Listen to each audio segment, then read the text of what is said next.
अभी तक हिंदी में बताया कि कैसे आप लोगों को मात्राओं के साथ पढ़ना है, ठीक है।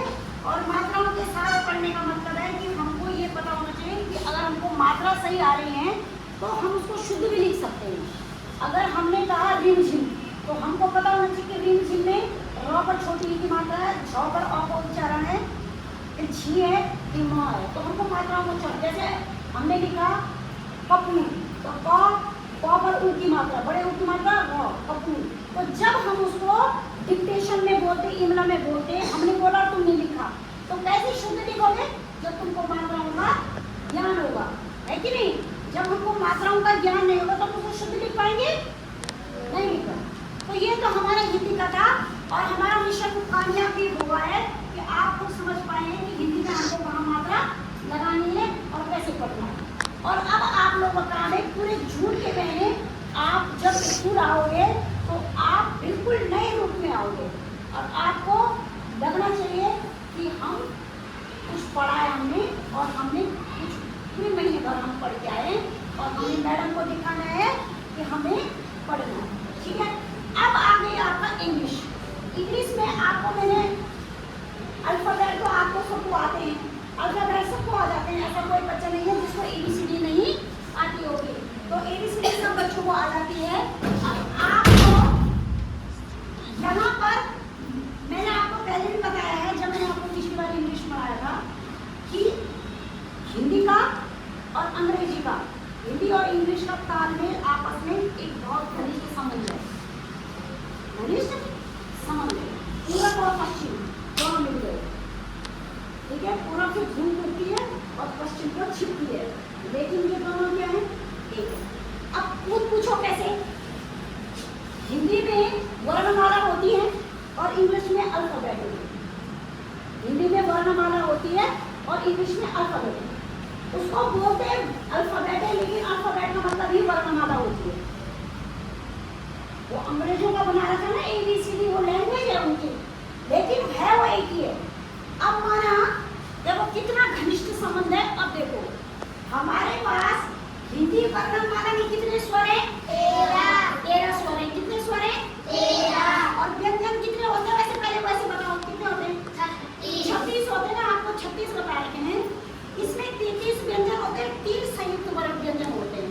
अब वो कौन होते हैं? पहले यहाँ देखो, आ इ उ ऋ ए ऐ ओ औ अं। ये तो कितने स्वर है? 13। सबको पता है? बुक नीचे रख दो। कितने स्वर है? 13। अब व्यंजन हमारे पास आ गए क ख ग घ च छ ज छ य ट ठ ड ढ ण त थ द ध न प फ ब भ म य र ल व स स और 300। अब ये हमारे पास है 33। कितने हैं?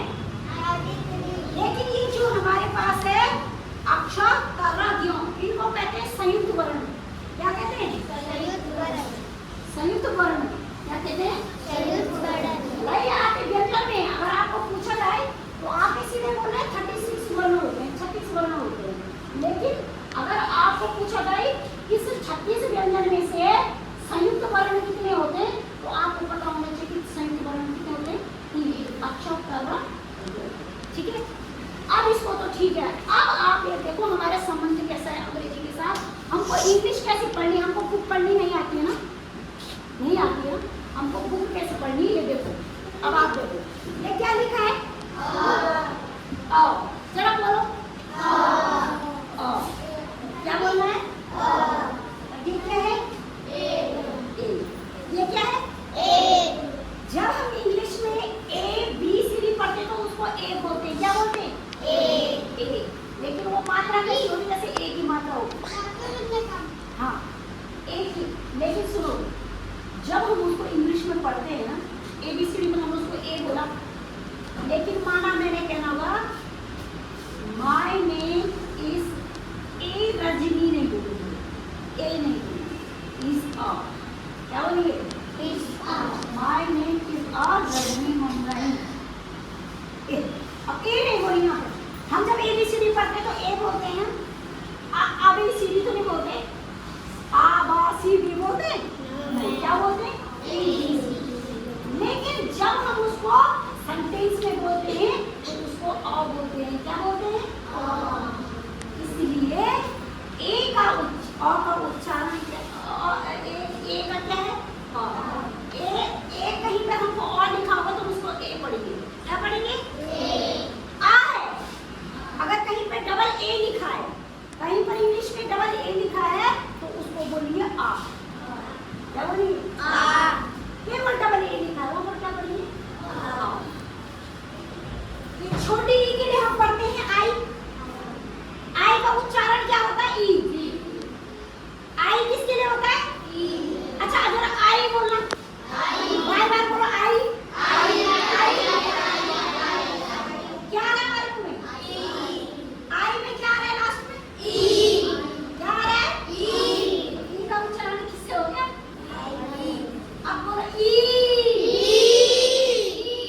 दूसरी मात्रा के लिए क्या है? आई। तो क्या हो गया? आई। क्या पढ़ेंगे इसको? ये क्या है? ए के लिए क्या पढ़ते हैं? आई। आई। अब आई के लिए देखो, ओ के लिए क्या था? आई पढ़ रहे हैं ना हम इसको? क्या पढ़ रहे हैं बताओ? आई। देखो देखो, आई। इसको हम क्या पढ़ रहे हैं? आई।